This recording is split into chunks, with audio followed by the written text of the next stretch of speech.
Oi, boa Oi, Aline. noite. Tudo bem, meu amor? Boa noite, Obrigada. seja bem-vinda. Nós temos aqui alguns que já têm cadeira cativa. Nós temos aqui a Isis, o Zenir, a Tânia Maria, a Séries, Boa a Ângela, noite, pessoal. bem-vindos. Letícia, querida, Dani Bastianel, Vera, Marcos, sejam bem-vindos. Eliane, querida, sabe que eu já estou na área e Aline mais ou menos há uns 27 anos, então eu já tenho aqui filhos nessa idade mais ou menos. E a Eliane, por exemplo, é uma paciente minha que eu acho que a gente já Ah, fez boda que de maravilha. prata, né? Então, relacionamentos que eu até brinco, né? Que às vezes tem casamentos que É não duram verdade. tanto. Aí a gente espera para começar a live às 8h05, Isso, às 20h05, né? isso. Que aí o pessoal vem para mais. Seja Obrigada bem-vinda, pelo Aline. convite. É um prazer estar com você aqui conosco. Eu e a Aline, nós não nos conhecemos pessoalmente ainda. Se vocês puderem nos dar um retorno, como é que está o volume, se está bem, o sinal está tranquilo, se alguém puder nos dar um ok. Boa noite, pessoal. Que o meu fone de ouvido resolveu não conectar. Então aí eu vou ter que falar. Até mas eu estou num lugar que é mais isolado. O meu até agora funciona bem. Vamos ver até quando. É, vamos ver. Noeli, Aronita, minha tia querida, Bruna, meu amor. Oi, Ero, Boa tudo bem? noite. Boa noite, Zenir, Muito prazer, Laís, pessoal. Michelle, Séries, querida, boa noite, Valderez, Rita, Cris, daqui a pouco tem alguma tua aí, se Tô tu conhecer. procurando aqui. Letícia, meu amor, obrigada pelo retorno ali. Bom, Ah, então tá ótimo. Obrigada, Michele, Adri, Cris, Janete, querida, obrigada. A outra Cris, Liliane, querida, amada irmã da Josi, bem-vinda. bem-vindas, boa noite. Carla, Cláudia, Vivi, Leoni, boa noite. Obrigada, Adri. Sirian, querida, bem-vinda. Hoje nós estamos num dia, Gabi, Silvana, num dia diferente das lives. Eu acho que esse ano eu vou fazer assim. Até hoje foi uma coincidência muito boa, porque nós íamos fazer a live na quinta e aí eu acabei tendo uma boa notícia, eu vou tirar esse aparelho na quinta-feira, depois de 4 anos. E a minha dentista me avisou que eu não ia conseguir falar direito, porque ela tem que fazer uma desprogramação da mordida. Ela vai fazer uma live comigo agora em abril, daí Ah, ela que vai explicar o interessante. que é isso.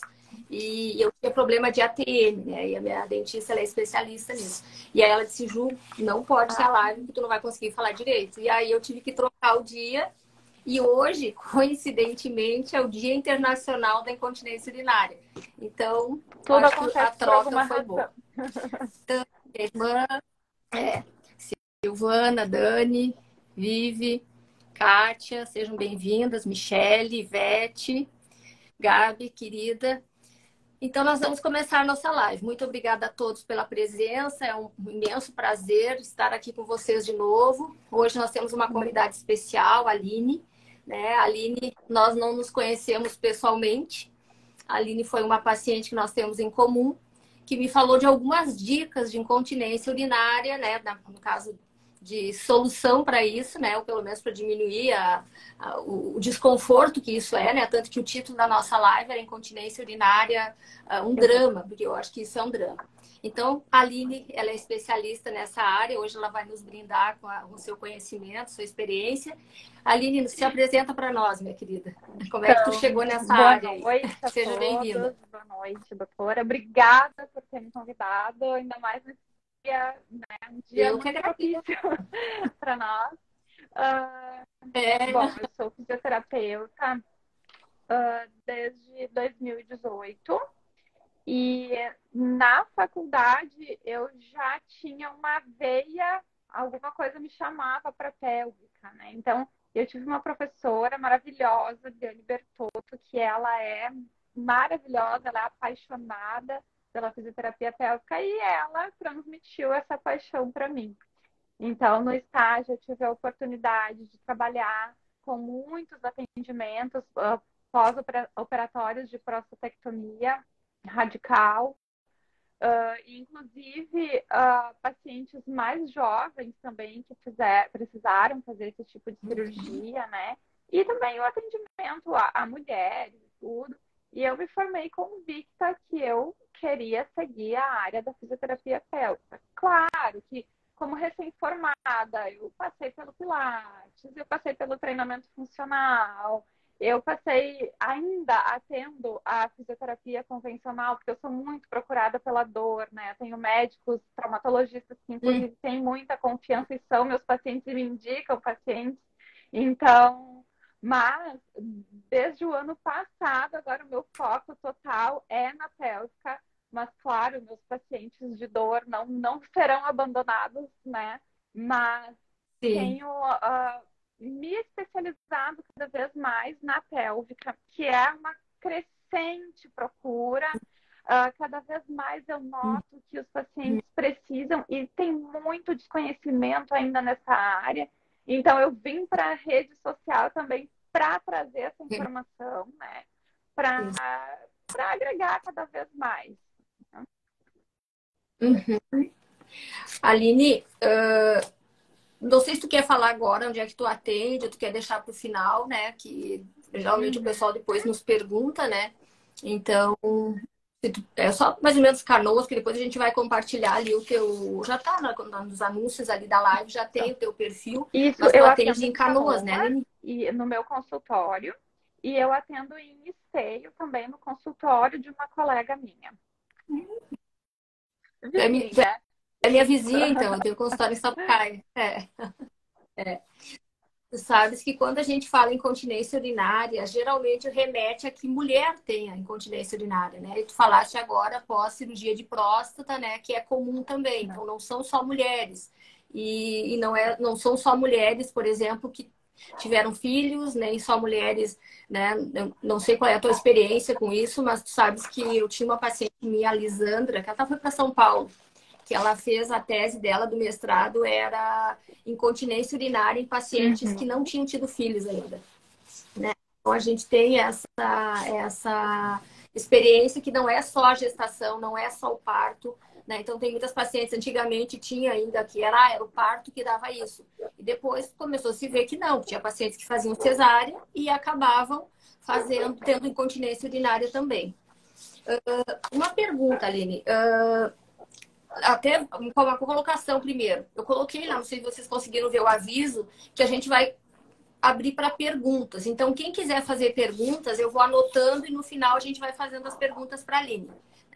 Quem quiser ir perguntando, quiser compartilhar a live com outras pessoas que vocês saibam que tenham esse problema, que eu acho que vai ser de muita importância, né? Porque as dicas da Aline Podem são ficar à muito boas. vontade, perguntar. Se por um acaso, pode acontecer que a pessoa fique também com vergonha de perguntar aqui durante o decorrer da live. Pode enviar direct depois, pode me seguir lá. Boa noite, Cris. Eu vou ter o maior prazer em responder as dúvidas. Então, podem perguntar.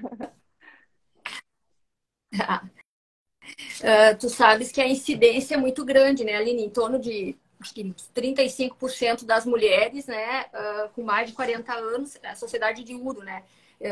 E mais ou menos assim, de homens, eu não tenho a incidência, mas eu já andei lendo assim, em torno de 5 a 10%. Não sei se na tua experiência isso confere. Eu não tenho atendido muitos homens, porque eu tenho o foco mais em mulheres, né? O que acontece? Muitas vezes chega uma paciente que diz para mim, ai, Aline, o meu pai, o meu marido está com um problema, então essa pessoa vem a ser atendida por mim. Então, não costumo anunciar que eu atendo homens, mas eu atendo sim por indicação, né? Sim. E a grande maioria são homens que fazem a cirurgia de próstata e eles vêm a desenvolver esse tipo de incontinência pós-cirúrgica, né? Pós-cirúrgica. Em idosos também é comum, né, Aline, a incidência. Para a gente ter uma ideia, que eu acabei pegando algumas estatísticas, né? Da segundo a Sociedade de Urologia, são 10 milhões de brasileiros com essa condição. Então, qualquer pessoa pode ter incontinência urinária, mas ela não é igual a todo mundo. Então, os tipos de incontinência urinária, Aline, se tu pudesse falar para Os nós. tipos mais comuns, né, são a incontinência urinária por esforço e a incontinência urinária de urgência e a mista também. Mas isso também a gente precisa avaliar outros, porque existem outros subtipos, né? Mas os mais comuns são esses. Então, é o que mais vem no consultório. Eu tenho por rotina sempre, quando a minha paciente vem com incontinência urinária, de pedir avaliação do dinâmico, porque eu acho que esse foi um marco, eu que já atendo mulheres há mais tempo, então isso nos ajuda no sentido de saber qual o tipo de tratamento, né? Eu até comentei com a Aline antes que cirurgia de bexiga e de coluna a gente só deveria fazer quando realmente não teria outra solução, né? Então, porque eu já vi nesses anos todos muito problema de paciente que fazia incontinência. Muitas nem tinham incontinência urinária, mas tinham a popular bexiga caída. E aí os médicos levantavam a bexiga e causavam um problema maior, que daí a paciente não perdia urina, mas aí depois ela escorria, literalmente. A bexiga enchia e transbordava. Então, a avaliação do dinâmica, eu até já saí dos convênios, vão fazer 6 anos, eu não sei como é que está hoje, mas antes, quando eu atendia, eles exigiam avaliação do dinâmica para autorizar a cirurgia, né? Porque hoje as cirurgias, além das cirurgias tradicionais que se fazia, hoje tem um uso muito frequente de telas, né, Aline? E, infelizmente, muitas cirurgias dessas, elas são feitas erroneamente, né? Sem indicação. Então, é assim como acontece na coluna, né? Que o pessoal muitas vezes faz, que coloca, faz cirurgia de coluna sem necessidade, e a gente acaba tendo uma incontinência urinária isso também, né? Pacientes que chegam no consultório dizendo que elas querem sim fazer a cirurgia, a colocação da tela. Então, é todo um processo, toda uma conversa, né? Então, eu aviso, pergunto, tu pretende fazer a fisioterapia pré-operatória e a fisioterapia pós-operatória? Porque o que os estudos nos trazem? Que em até 2 anos... Ô, Aline? Oi? Aline? Tá cortando um pouco a tua fala. Oi, melhorou? Tá. Agora melhorou. A gente não escutou. Se puder repetir para nós essa última parte, Aline. Foi depois das cirurgias assim, mal indicadas de telas, então, né? O que é questionado essas pacientes se elas pretendem fazer a fisioterapia pré-operatória e a fisioterapia pós-operatória, porque muitas vezes, por falta de informação, as pacientes não se dão conta que elas precisam de toda uma preparação daquele assoalho pélvico para receber aquele procedimento, que é um procedimento invasivo, é toda uma estrutura que é reformada, que é colocada ali naquela região de assoalho pélvico, né? E também a cirurgia, a fisioterapia pós-operatória. Porque se a gente for olhar os estudos, eles nos trazem que até 2 anos, se não houver a intervenção fisioterapêutica, essa paciente ela vai voltar a perder urina em 2 anos. Então, é muito alarmante. Sim. Uma coisa que eu sempre recomendo para as minhas pacientes que já têm algum tipo de incontinência, de cuidar, né, Aline? Que eu digo assim, que o joelho, coluna, só vai dar importância quando daí tu já tá com problema. Então, na paciente que já tem alguma perda, eu já tenho perguntas aqui, mas eu vou anotar, eu não vou falar os nomes, né? Eu só vou anotar as perguntas. Então, a gente geralmente recomenda que as pacientes não façam forças que forcem o períneo para baixo, né? Então, arredar móveis, pegar a criança de baixo para cima, porque isso pode piorar a situação. Exatamente, né? Mas o que acontece? A paciente chega para mim, é uma senhora, né? Ela chega, quando eu pego o meu neto no colo, eu perco urina. Eu vou proibir essa senhora de pegar o neto dela no colo. Não, eu vou treinar ela para que ela possa pegar aquele neto de 5 quilos no colo sem que ela perca urina. Então, isso é fantástico, tudo que a gente consegue de resultados no consultório, né? E esses treinamentos, Aline, tu ensina as pacientes a fazerem em casa ou as pacientes vão até a Isso tua é uma clínica e tu pergunta muito faz, legal, faz porque lá? assim, todas as minhas pacientes recebem uma lista de coisas para fazer. A gente entra em um acordo, né, doutora? 90% do teu tratamento depende de ti, 10% depende de mim, só que desses 10% eu vou dar os meus 100. Então eu preciso que tu colabore com esses 90. Então a gente faz esse acordo, né? E tem pacientes assim Uhum, que elas eu passo essa lista tem alimentos, dependendo do tipo de incontinência, né? Tem alimentos que podem vir a interferir. Então elas ai, mas eu não posso deixar de tomar o meu cafezinho, não posso deixar de tomar o meu chimarrão. Então a gente vai fazendo acordos, né? Nada é proibido sim. 100%, mas tudo nós podemos adequar Uhum, o protocolo. Porque, por isso que eu sempre digo, uhum, tu venha na consulta, o teu protocolo é individual, a mesma coisa que é para ti não serve para tua amiga, né? É tudo individualizado. Elas recebem um uhum, áudio, um protocolo para elas e aquilo ali é pessoal. E a gente vai mudando, sim. exatamente, a gente Cada vai um é um. mudando conforme a frequência delas. Se elas fazem tudo aquilo direitinho, Uhum, a gente vai passar um pouquinho mais as sessões de fisioterapia. Porque o que eu ouço muito, né? Ah, a fisioterapia pélvica é muito caro. É caro se tu não fizer o teu tema de casa, tu tem que vir 2 vezes na semana no meu consultório para eu fazer uma coisa que tu poderia fazer todos os teus dias. É um comportamento todo que a gente uhum. muda, né? É, tá.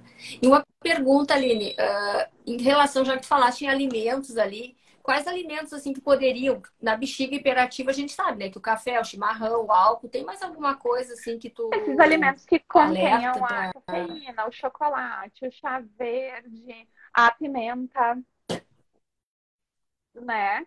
Então, assim, tudo a Uhum, gente vai testando, a gente não tira tudo de vez, porque é muito brusco. Uma paciente que ela está acostumada a sentir o sabor da pimenta durante uma vida toda, né? Então, daqui a pouco a gente retira a pimenta, ela já não sente aquele gosto, fica tudo muito sem graça. Então, a gente vai tentando sim. diminuir aos pouquinhos, né? E vamos Uhum, fazendo os testes, porque muitas vezes não é propriamente sim. a pimenta. Muitas vezes a paciente ela toma muito café, Sim, ela toma café após as 15 horas.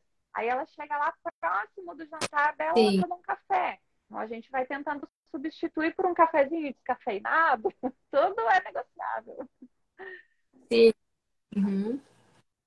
E na fisioterapia, uma coisa que foi introduzida com o tempo, porque antes era só a fisioterapia tradicional, assim, aparelhos de eletroestimulação. Tu utiliza bastante isso ainda, Aline? Assim, ó, eu tenho um equipamento de eletro, mas ele é em casos, assim, ó, é o último dos últimos casos de, por exemplo, uma paciente que ela não tem uma propriocepção, ela não consegue mexer aquele assoalho pélvico de jeito nenhum.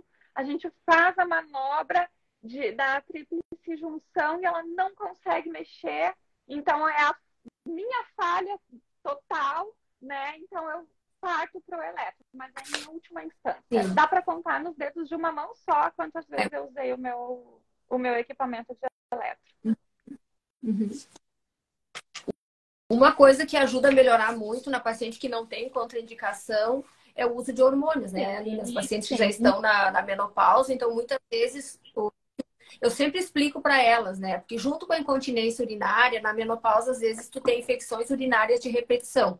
Então, eu sempre explico para as pacientes qual é a relação da vagina com a bexiga. A parede anterior da vagina é a posterior da bexiga. Então, quando não tem hormônio, a bexiga ela perde aquela elasticidade e mobilidade. Então, a gente acaba tendo infecção urinária por alguns motivos. Um deles, às vezes a bexiga não consegue jogar toda a urina para fora.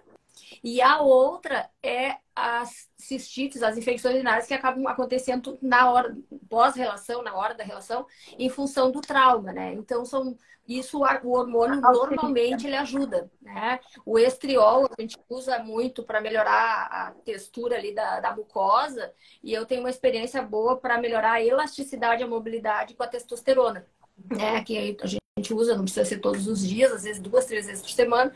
Então, eu há muito tempo, assim, eu acabei conseguindo resolver problemas de infecção urinária em pacientes que umas têm incontinência, outras não. Então, isso, o hormônio facilita bastante também naquela Às paciente que vezes não tem é um contraindicação, né? ajuste que faz, né? E fica tudo. Uhum. E a gente pode trabalhar juntas, né? Isso é um trabalho Sim. maravilhoso. Quando Uhum. o Uhum. objetivo é um só, né? Uhum. Eu Ah, tô tá aqui falando anotando bastante, perguntas, tá né? ali? Eu tô vendo. É. E assim, Aline, tu costuma pegar pacientes jovens, assim, que não tiveram filhos ainda com Sim, incontinência urinária ou é menos porque comum? se nós formos analisar o assoalho pélvico de 3 mulheres, uma delas vai ter um assoalho pélvico hiperativo. Então, o assoalho pélvico ele está tão hiperativo que ele perde a função.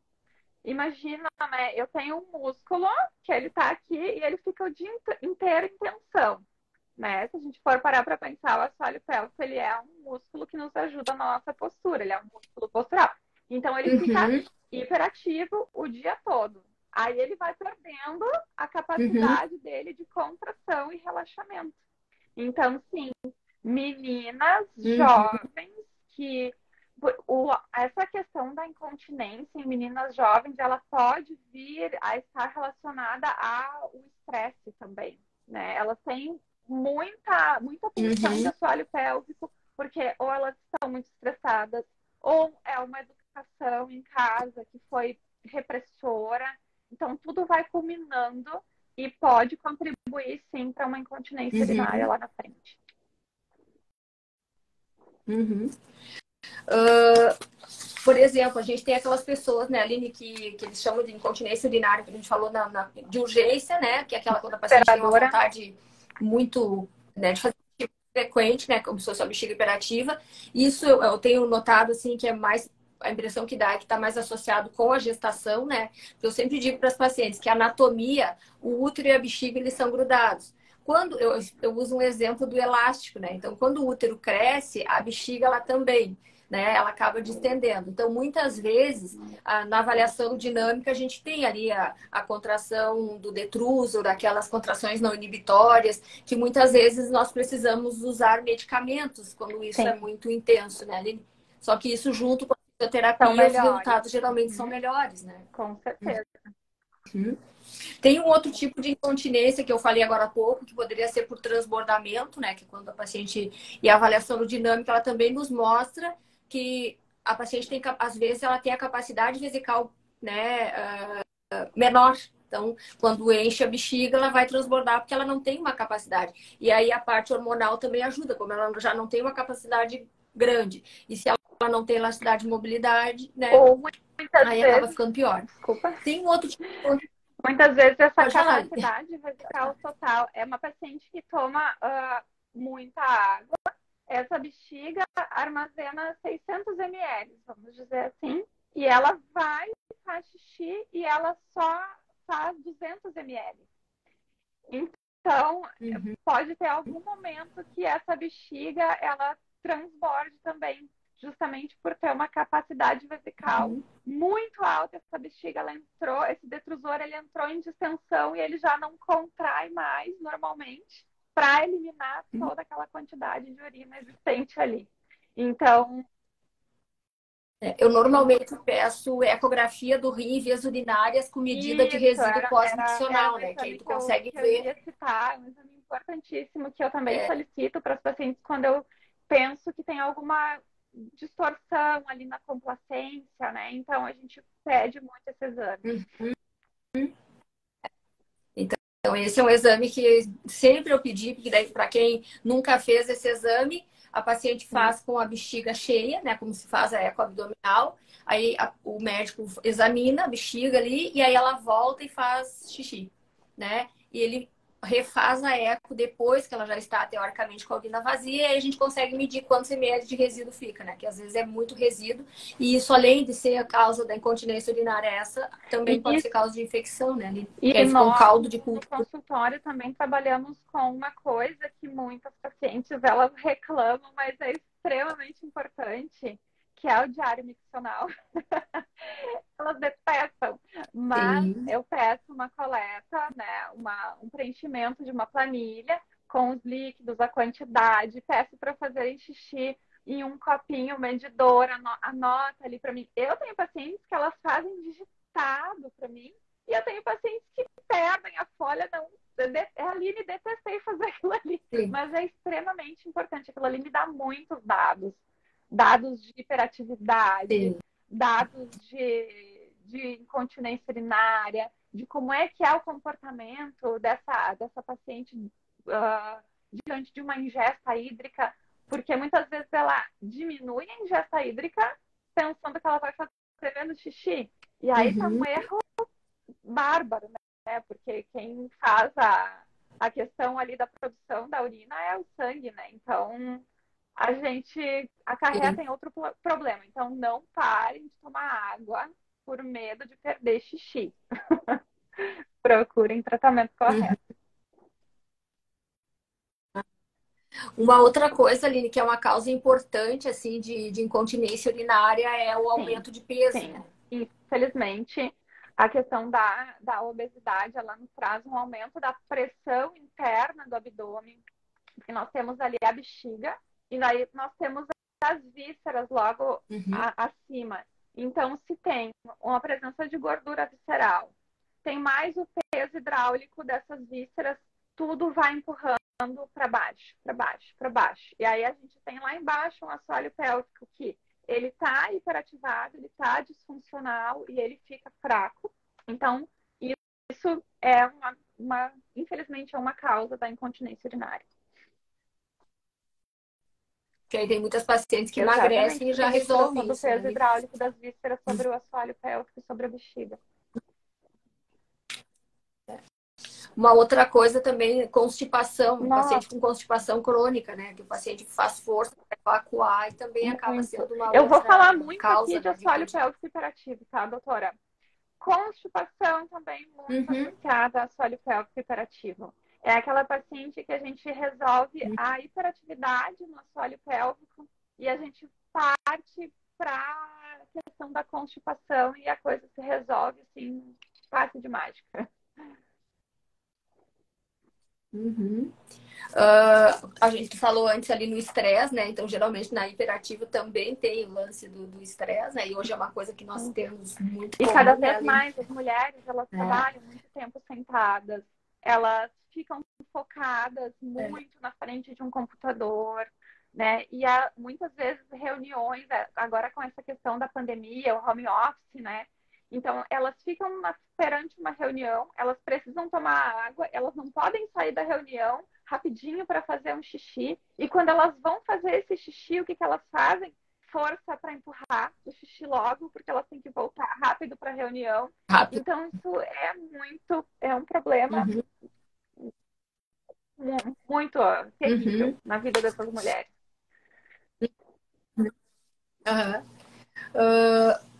Uma outra coisa, Aline, criança não é comum. Olha, é mais comum do que a gente imagina.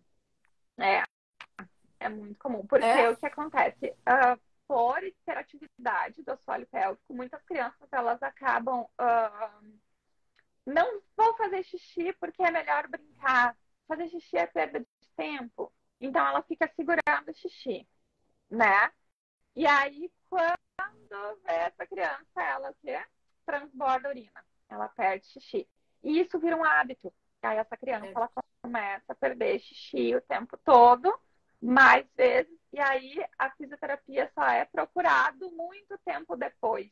Muito, muito. Muitas vezes até em uma questão em que a criança já precisa de uma hemodiálise.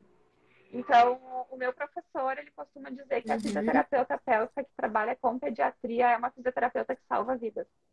Porque pode até ocasionar questão de Uhum. óbito por infecções e muitas vezes nem descobertas, né? Uma questão muito séria. Uhum. Tem algum momento, assim, Aline, para procurar, tipo, ajuda, né?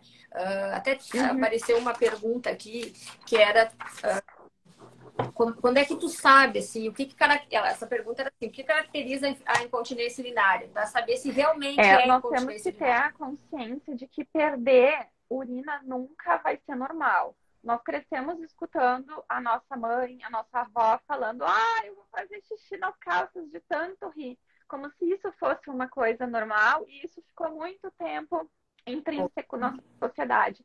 Então, assim, tu fez um esforço, por menor que ele seja, tu perdeu uma gotinha, tu foi dar uma gargalhada, tu foi pegar o teu filho no colo, tu espirrou, tu perdeu uma gotinha que seja, isso já é uma característica de incontinência urinária, precisa abrir o olho, precisa procurar o tratamento, uma avaliação o quanto antes, porque senão tu acarreta em um problema muito maior.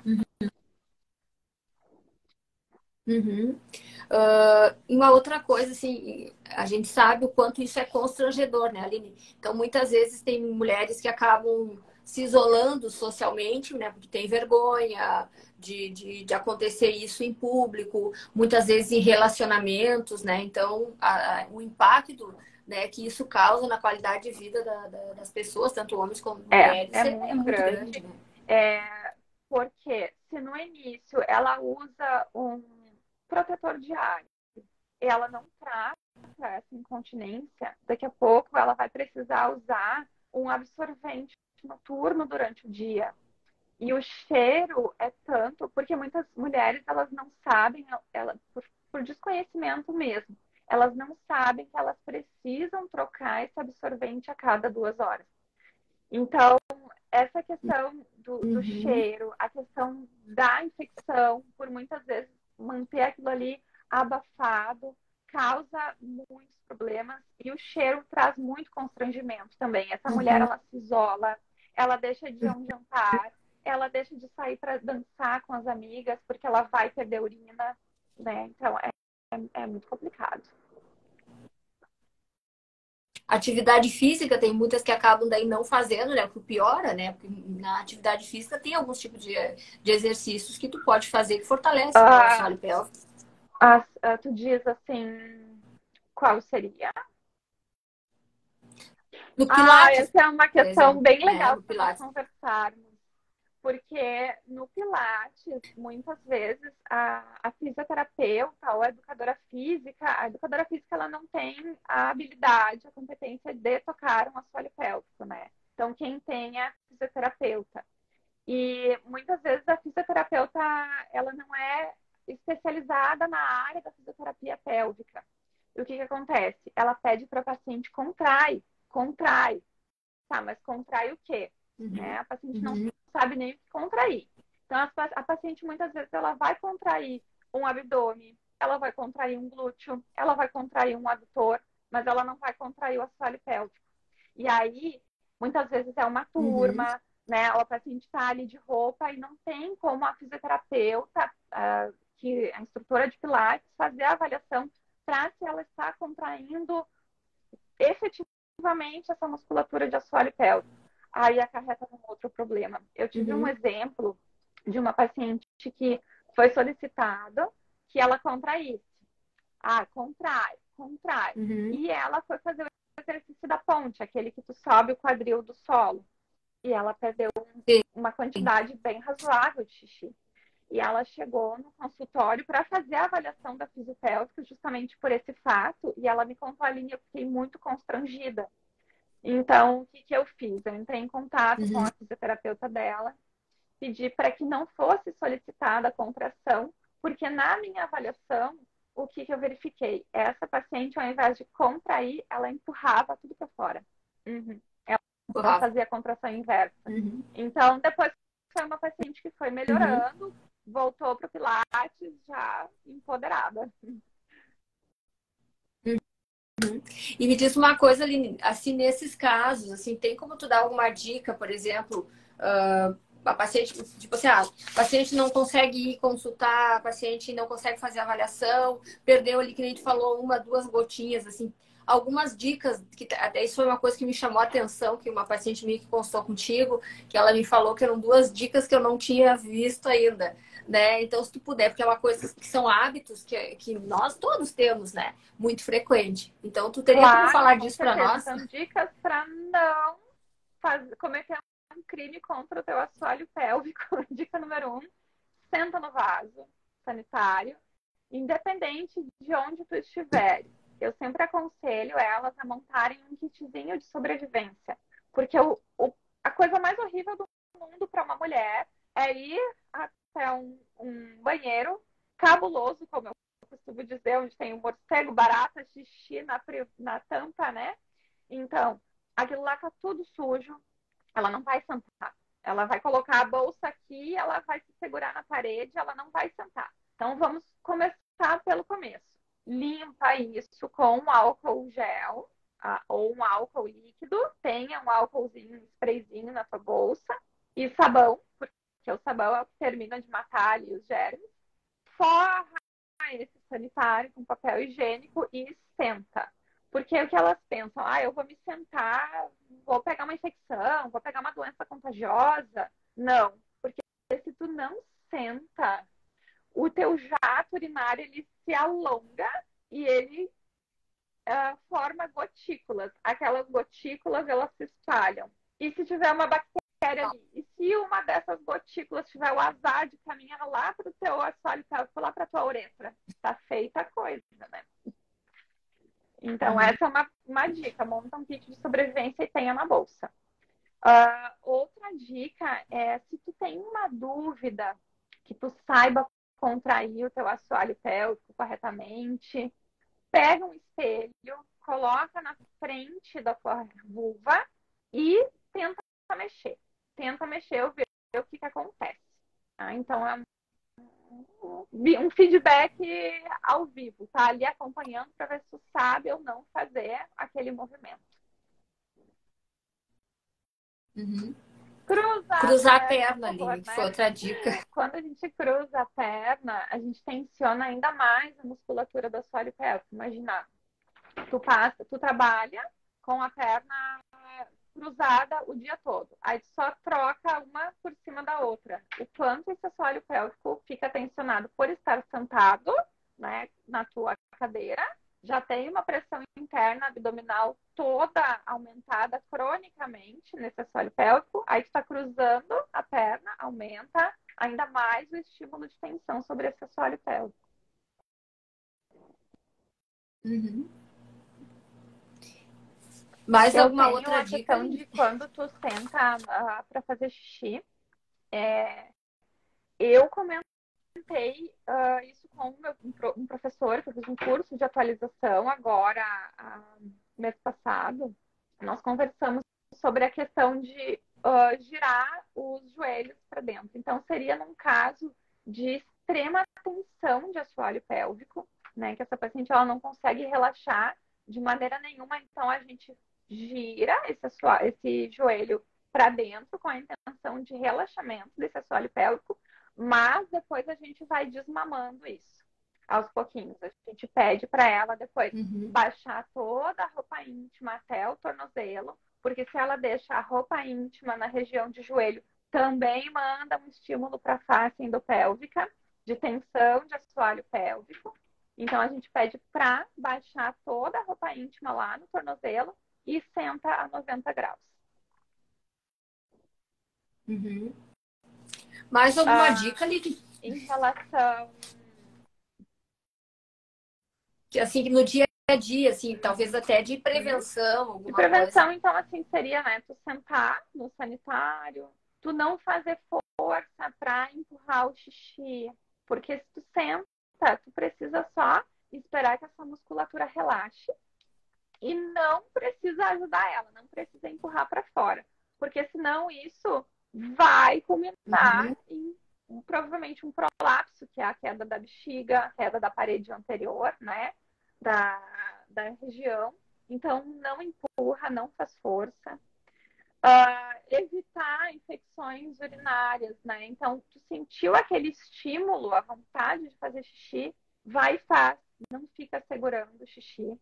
Mas quando tu vê que tu tem demais esse estímulo, é hora de procurar uma avaliação, de fazer uma avaliação, né? Porque tem mulheres que elas têm, faz xixi, daqui a meia hora já tá com vontade de fazer novamente. Então, não é normal. O nosso ideal é nós irmos entre 7 e 8 vezes durante o dia ao banheiro fazer xixi. Porque se nós formos uma vez durante a noite, já é considerado anormal.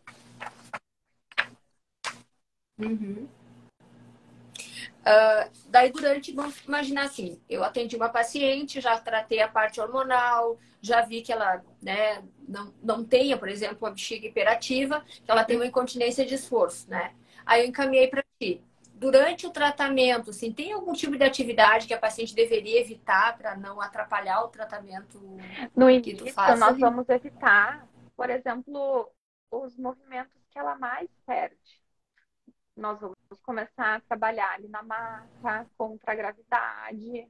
Quando eu ver que essa paciente ela tem uma contração efetiva, que ela está com esse assoalho pélvico coordenado, que ela faz o que eu solicito, nós vamos começar a trabalhar a contração perante esforços. Então, eu vou levar essa mulher para um treinamento, que é um pouquinho diferente do que estar somente na maca, né? E a gente vai treinar com pesos na região do canal vaginal. Nós vamos trabalhar fazendo exercícios, fazendo saltos. E aí, sim, essa mulher ela vai começar a fazer tudo que ela faz, sem exceção.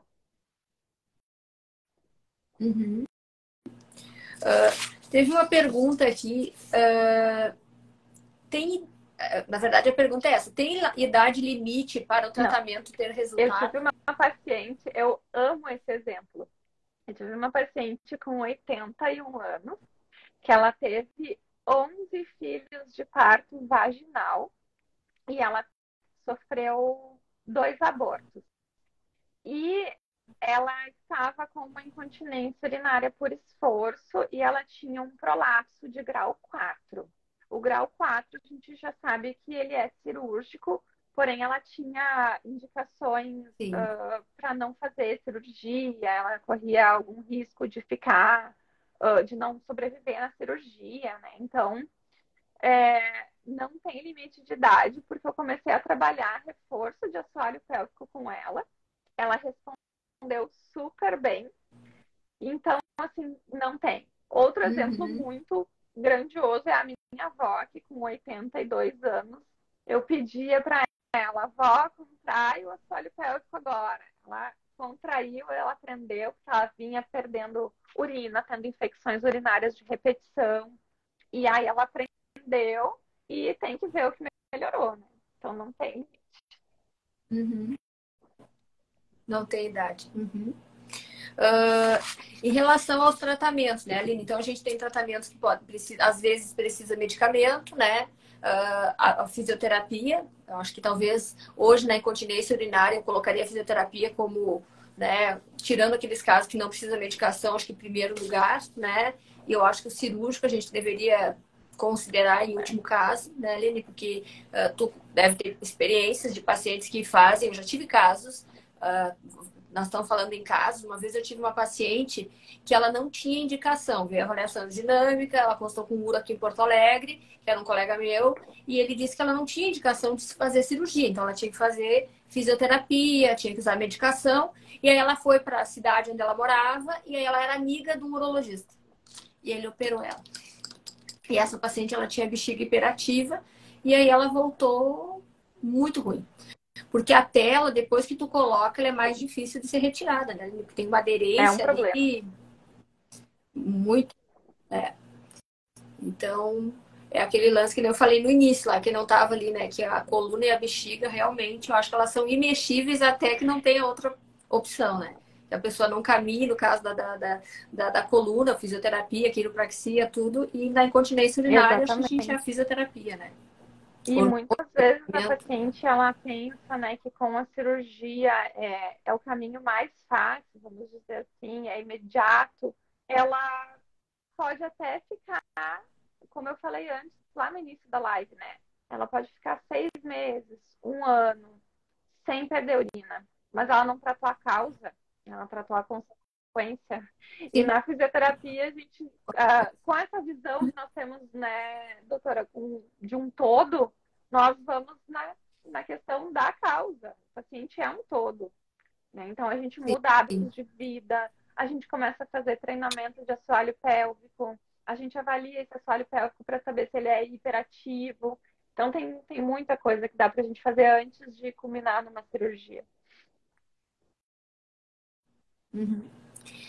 Aline, por exemplo, assim, ó, paciente que quer gestar, teria alguma coisa para fazer Ai, antes da esse é um gestação, durante a sonho de gestação? toda Depois a gente sabe. fisioterapeuta, que toda a mulher viesse fazer uma avaliação, né? Olha, vem fazer uma avaliação antes de qualquer coisa. Antes mesmo de ter a sua primeira relação sexual, por que não? Venha fazer uma avaliação com a fisioterapeuta, com uma ginecologista que vai te encaminhar para uma profissional competente, né, na área, uma fisioterapeuta no caso. Então, assim, tu, doutora, tu já tem uma visão assim que, nossa, eu tô apaixonada, né? Então, é diferenciado, é Obrigada. diferenciado. Então, a gestante, ela acaba muitas vezes procurando a fisioterapia porque ela tem uma dor ou porque ela já está perdendo urina. Então, assim, muitas vezes a gente conseguiria lá no início prevenir. Eu gosto muito da palavra prevenir. Uhum, uhum. Depois do parto, por exemplo, Aline, quanto tempo para encaminhar para a A físio? gente sempre espera a liberação do médico, mas o ideal seria que ela parisse e já viesse fazer uma avaliação do assoalho pélvico.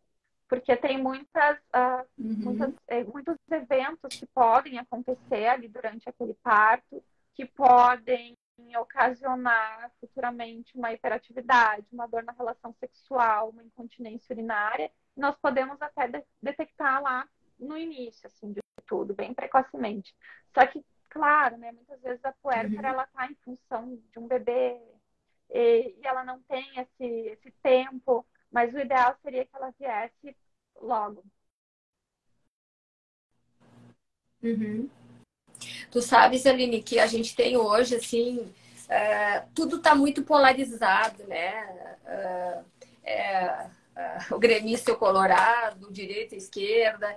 E sabe que eu sou obstetra, né? Não precisa dizer quanto tempo, né? Porque a idade veio. Não tem problema com a idade, mas né, já tenho alguns filhos com bastante idade. E hoje se fala muito no parto humanizado, né? Eu brinco que eu agora dobrei a aposta. Eu pago 2 milhões para alguém que eu fiz um parto que não foi humanizado. Eu tive um caso recente de uma colega médica que ela era minha paciente desde os 15 anos. E aí ela engravidou rápido, né? E ela disse para mim, Ju, eu vou fazer o parto porque meu sonho é ter um parto humanizado. Claro, a gente respeita, né? Porque eu acho que o parto humanizado é quando nós, como médicos, nós nos colocamos no lugar da paciente, né? Tipo, eu quero ter um parto normal sem anestesia. Ótimo, vamos lá. Rompeu a bolsa, começou a gritar, quero anestesia. Vamos fazer anestesia. Estamos lá, né? Não aguento mais, não quero brincar disso. Quero fazer cesárea. Faço cesárea. Então, a minha vida toda, eu sempre deixei minha paciente escolher. Doutor, eu quero cesárea. Vamos fazer cesárea. Eu quero tentar o parto. Vamos tentar o parto, né? Desde que isso não cause problema para ti nem para a criança. E essa minha colega, ela me apareceu agora, eu não sei quanto tempo exato pós-parto, e ela tinha combinado, fez fisioterapia pélvica na gestação, foi tudo perfeito, né? O antes. E aí ela chegou no hospital, meia-noite, muita dor, muita dor. E aí a dela chegou lá e pediu anestesia. E a colega não quis fazer anestesia. E ela disse pra mim assim, Ju, eu parecia literalmente um animal. Eu me arrastava pelo chão, gritava, berrava. Foi a pior coisa que aconteceu, assim, foi horrível. E aí chegou às 5 da manhã, a criança não nascia, eles tiraram a vácuo, né? Daí ela disse assim, que quando ela disse que não esqueceu de mim nem na hora do parto. Aí ela teve um sangramento, né, aumentado, não chegou a precisar de transfusão, mas teve quase uma hemorragia, assim. E aí ela ficou sem ver a bebê logo em seguida, assim. Né? Ela disse que quando o marido dela veio com a bebê, ela disse que a primeira coisa que ela falou pra ele foi assim, ó, se tu quiser ter outro filho comigo, tem que ser de cesárea com 38 semanas com a Ju, ela falou, né? E Ai, assim, ela ficou traumatizada. Tanto que, assim, acho que a bebê já deve estar com uns 9 meses agora. Ela ainda teve uma laceração, né? Que daí na hora da sutura nossa. foi pego ali mucosa com pele. E então essa menina, assim, aí eu disse pra ela, disse, não, Ju, isso aí pra mim foi uma ilusão. Porque hoje as redes sociais, infelizmente, né, Aline, tem muito isso, que tu mostra um É, mundo ali que às vezes não é tão real, né? Então, eu acho que a gente acaba. Ela é uma que eu provavelmente vou te encaminhar, porque é uma paciente que ela ficou com dor na dispareunia, principalmente naquele local onde tem a. E provavelmente a gente vai ter que fazer alguma correção ali, porque ficou esteticamente uhum, também bem complicado, né? Então a gente tem os dois lados, assim. Então eu sempre digo que eu acho que humanizado é tu respeitar o desejo sempre. do paciente, né? E eu brinco com os pacientes, ah, não quero mais brincar É, disso, então vamos mudar, isso, vamos fazer o que isso tu é a queres. humanidade, é a humanização, né? Nossa, eu fico muito revoltada quando eu escuto uma história dessas, assim, eu não sei nem o que dizer. Não tenho nem palavras para um profissional. Que são os extremos, né, Aline? Porque eu tive já, teve uma paciente lá que não foi, ela não foi com ela, mas foi com uma amiga, que, tipo, a paciente, em princípio, queria parto normal e a colega é uma das que faz parto humanizado. E aí chegou lá um ponto que a paciente, eu não quero, não consigo, eu quero cesárea, quero cesárea. E, só que essa colega, o que aconteceu? Isso acho que gerou um processo. Ela tirou as luvas e jogou em cima da paciente. Vamos fazer cesárea porque tu não tem capacidade. Ela Nossa, não tem não, capacidade de ter um parto normal. E estava sendo que bom. filmado. Então, assim, e aí é É, o pessoal que divulga, né, o parto humanizado. Então, eu acho que isso é uma coisa que tu não pode tu impor o teu desejo, né, Aline? Então, eu acho que a gente tem que respeitar, claro, porque é um com momento tão único da certeza. paciente, E né? quando eu tenho atendido muitas gestantes, muitas vezes elas chegam com aquela ilusão de que eu vou fazer fisioterapia pélvica, o bebê vai vir via vaginal. Então a gente senta e conversa, porque a fisioterapia pélvica ela não é uma via definitiva de parto vaginal. Né? Então a gente precisa conversar e deixar muito claro que tudo são momentos, a gente não sabe que tipo de profissional vai estar lá, como é que vai ser o comportamento desse bebê, que no final das contas quem decide é o bebê, ou até mesmo, nesse caso aí não foi nem o bebê que decidiu, né? Então isso me entristece demais. Então, E tu sabes que eu brinco, sabe que esse é um ditado antigo que diz, né, que de barriga de grávida e cabeça de juiz, tu nunca olha, sabe o que vai sair, né? Porque se tu vai tentar um parto, tu nunca tem certeza se exato, vai ser um exatamente. parto Então, mesmo, se tudo vai dar, é né? Tem que ser uma esse cesárea marcada papel. para virar parto. Aliás, até tem. Eu tive agora esse ano passado, foi muito engraçado. Era uma quinta-feira, eu estava na live e era uma paciente minha que tinha uma cesárea prévia. E dela queria parto normal. Só que aí ela já estava com 2 centímetros, já tinha ido no Moinhos uma vez, tinha conversado comigo, e daí na quinta-feira, que era o dia da live, ela ainda estava com as 36, não estava com 37 semanas ainda.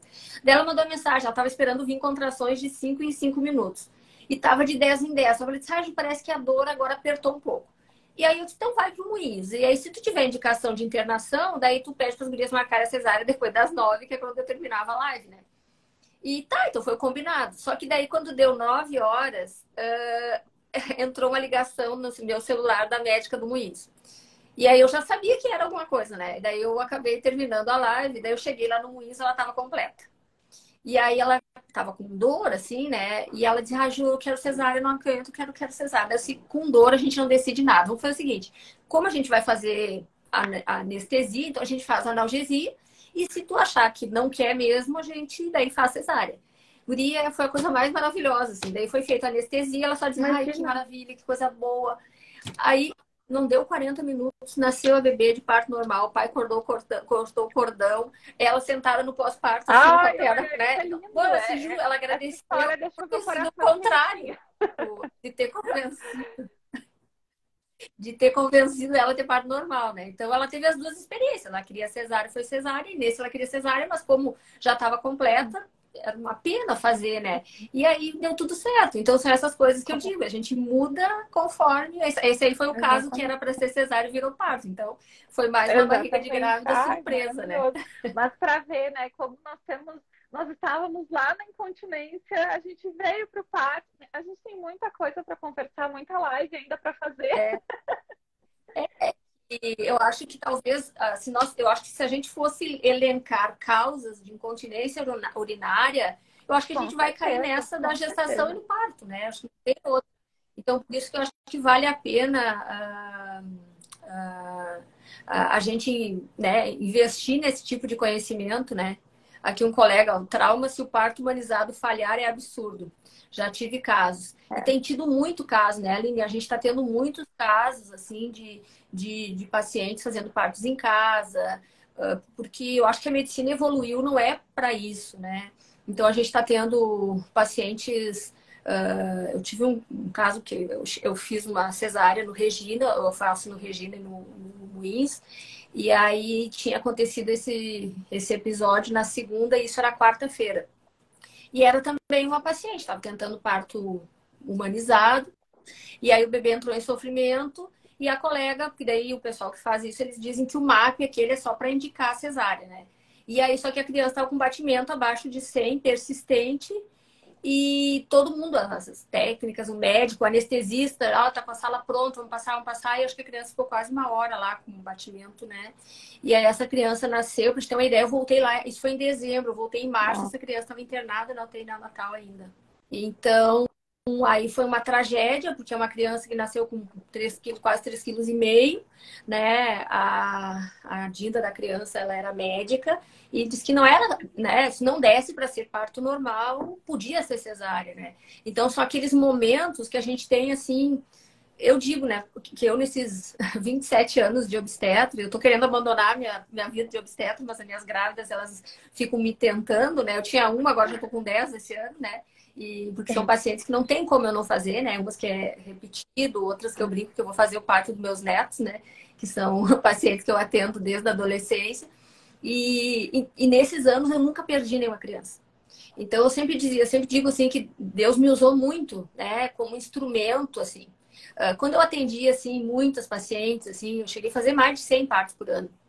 Eu tinha algo que acontecia comigo que eu nunca conseguia explicar. Eu ficava inquieta e eu começava, eu acordava de madrugada pensando naquela paciente e eu tinha que chamar ela. E não foi uma nem duas que o bebê estava em sofrimento, sabe? Então, eu acho que se caso tivesse acontecido alguma tragédia dessa durante a minha vida de obstetra, eu já teria largado. Acho que eu não teria estrutura. Mas eu sempre peço que Deus me mostre, né, que dê algum sinal, ou a paciente sangue, ou entre em trabalho de parto, ou eu tenha esse É, tipo de sentimento, né? E graças a Deus eu, né, não, nunca tive nenhuma perda e sou muito grata assim sim, pela confiança das pacientes, porque hoje a gente não é só o parto, né? Hoje o pré-natal tu pode sim. mudar a vida da mãe e da criança, né? Talvez tu não saiba, eu estou estudando uma coisa chamada epigenética, estou fazendo uma pós em medicina de precisão. E o que, que a gente vê, né? Que nós, como médicos, nós trabalhamos quase que no escuro, né? Porque cada pessoa é individual, cada uma tem uma via de metabolização diferente, né? E isso é uma das coisas que se tu fizer um pré antes de engravidar, né? Tanto que as minhas eu brinco, né? Que é um passeio fazer o pré-natal delas. Justamente por quê? Porque elas já engravidam bem. Com nível de vitaminas bem. Porque esse lance na epigenética tem um termo chamado de metilação de DNA, que é tu tentar desligar o gene da doença.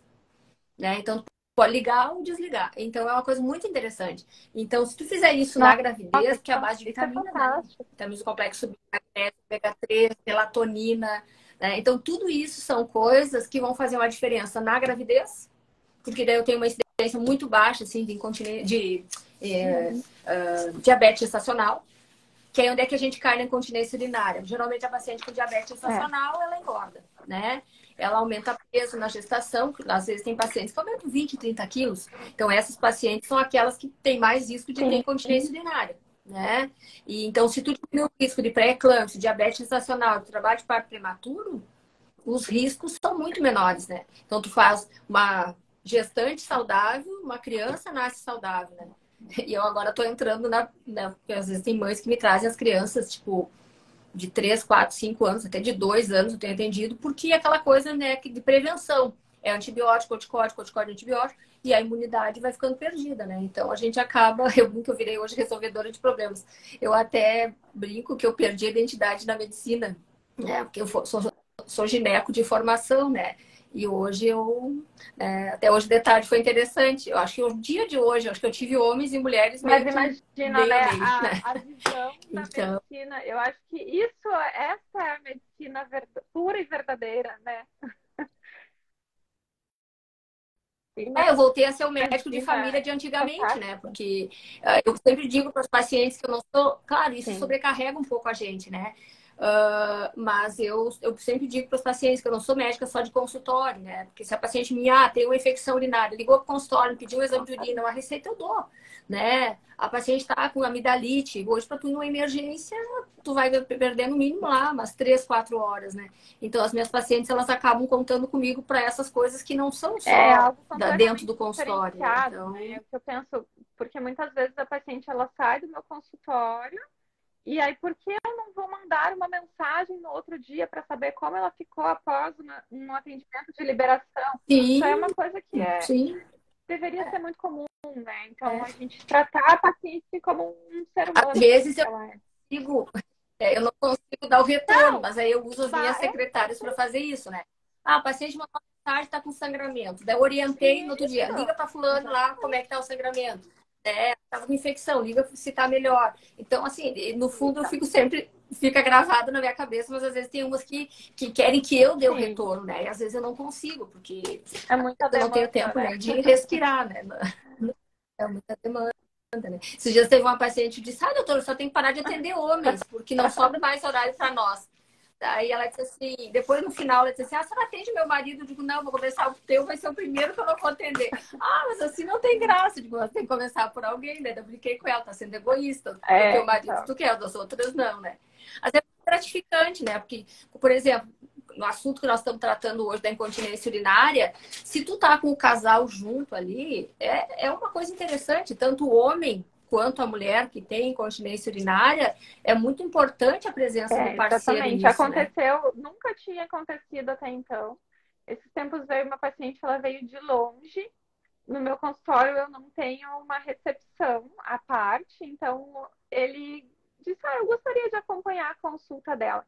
E no final da consulta, ele disse: hoje eu aprendi tanta coisa, estou entendendo tudo sobre a minha mulher, eu adorei ficar. Então, assim, acho que eu vou começar a trazer esses homens para o consultório também. É, e isso para mim é gratificante. Claro, de vez em quando ocorre umas DR, né? Quando os dois vêm juntos na consulta, né? E tu sabe que eu estudo o tipo sanguíneo. Então, é muito engraçado que eu brinco, eu vou começar a fazer consultoria dos relacionamentos, né? Porque eu dizia que a mulher A com o homem B era o pior que tinha, né? Porque a mulher A manda em todo mundo, menos no B, para não ser mandado por ela. Ele tenta controlar, e controlar uma AIDS, desgraça na certa. Só que agora, ultimamente, tem aparecido uns casais lá, O e B. E aí, o O é o pré-histórico e o B é o evoluído, né? Então, o O, ele tem... É mais bagunceiro, assim, né? Não é muito neurótico. Já o B tem mania de limpeza, de organização, tem tendência a Nossa, toque. Então, aí dá um problema, né? Então, tem uma semana que eu tive uns 3 casais. Se eu pudesse trocar, botar O com O, seria A com tudo A, daí perfeito. seria... Acho que as pessoas viveriam melhor. Mas também, se a gente aprender a lidar, só que daí todos têm Claro, que com ceder um certeza. pouco, né, Aline? Que nem dizia meu avó, que é para... o mundo não é paraíso, né? Então a gente não tem Exatamente. tudo perfeito, né? E não sei se tem mais alguma pergunta, porque tu sabe que acho que o pessoal está bem entendido de incontinência urinária, Aline. A gente já teve aquelas perguntas, até tem uma aqui dos alimentos que pioram a incontinência urinária, mas a gente falou há pouco, né? É o coisa de cafeína, né? Uma das coisas, assim, né, Aline? Ele estava aqui na live, o doutor Adriano, que é um psiquiatra, um amigo meu, que a gente já fez uma live sobre depressão. Vai ser a nossa live agora no final do mês, é Ah, sobre sono, né? E tu sabes que isso eu acho que é uma coisa que na bexiga hiperativa a gente sabe que tem problema. A melatonina. Hoje, se tu me perguntasse quais são os dois maiores problemas, né, acho que talvez tenha três aí. Porque a alimentação as pessoas já Sim. estão cuidando. Só que a gente ainda lida com o quê? Com os Aham. agrotóxicos, com o inseticida, com a radiação eletromagnética, né? Mas assim, o álcool, que aí é um que piora a incontinência urinária, e a outra é É, a falta de sono, né? Porque daí as pessoas é. deixam tudo para fazer de noite. E a falta da melatonina, tu sabe que a melatonina é um potente antioxidante, um potente anticancerígeno, e como é difícil, tu sabes que a gente está tendo famílias doentes E por essa é uma falta das de sono. perguntas que vem Né? no primeiro dia da minha avaliação. Como está o teu sono? A gente precisa dar uma atenção especial para o sono, né? E é muito difícil, porque já é algo. Eu acho que a pandemia ainda piorou um pouco mais, né? Porque antes as crianças, assim, estudando, elas É, tinham horários mais certos, né? E aí, com a história de. Eu tive adolescentes ali, indo dormir 2, 3 da manhã. Eu tive uma família ali de Canoas, que a psicóloga me encaminhou antes de usar medicamentos, assim. Aí eu disse pro pai: digo, alguém vai ter que ser pulso firme, né? Tirar o cabo do aparelho lá que ele usa para jogar alguém tem que mandar na casa, né? Porque hoje a gente tem, às vezes, criança de 3, 4 anos que os pais só vão dormir depois que as crianças dormem, né? Aí tu pega, assim, esses dias eu peguei um caso, assim, que a mãe tava usando antidepressivo, que ela tava com vontade de esganar as crianças. O pai, pressão alta, muito acima do peso, e o que que acontece? A menina hiperativa, só que eles vão dormir meia-noite.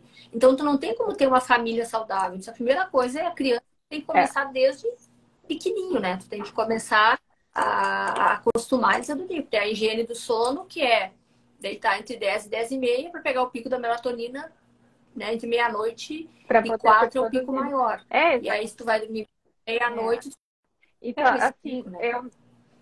Porque antigamente é, não se tinha esse é TV, um né? monte E de luzes, hoje, né, influenciando a luz azul, né, influenciando sim. negativamente.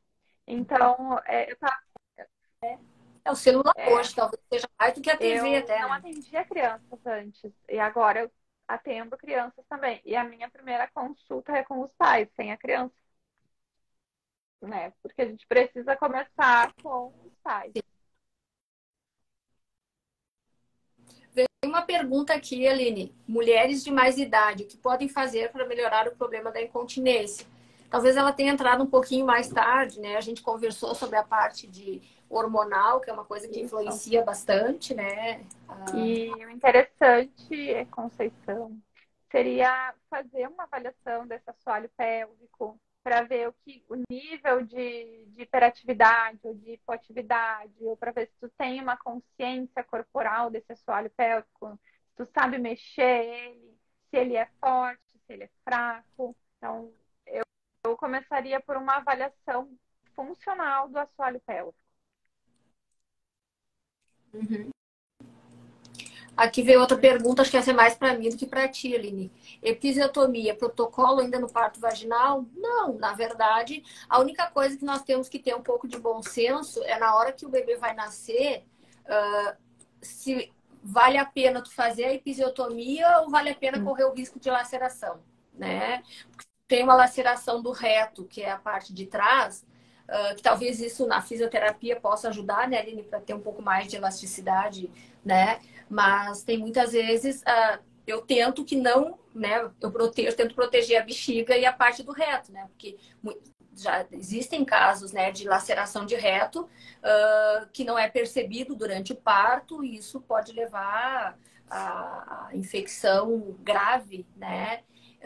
Até morte. Já teve um caso no hospital aí que eu trabalho um tempo atrás, e era uma paciente que foi um parto relativamente normal, bem tranquilo, já não era o primeiro, só que teve uma laceração e o colega não viu. E essa paciente voltou dali uns 2, 3 dias com infecção. Foi sepse, amputação, fez um Fournier, né? Que é uma infecção ali na região pélvica, e acabou falecendo. Então, na verdade, a episiotomia, eu faço uma coisa um pouco diferente, né? Porque o pessoal de Santa Maria faz o corte pro lado direito, né? Então, quando a pessoa vem, a mulher vem com o corte pro lado direito, a gente já sabe que é de Santa Maria. O resto o pessoal faz do outro lado. Eu, geralmente, quando é necessário, eu não costumo cortar a pele.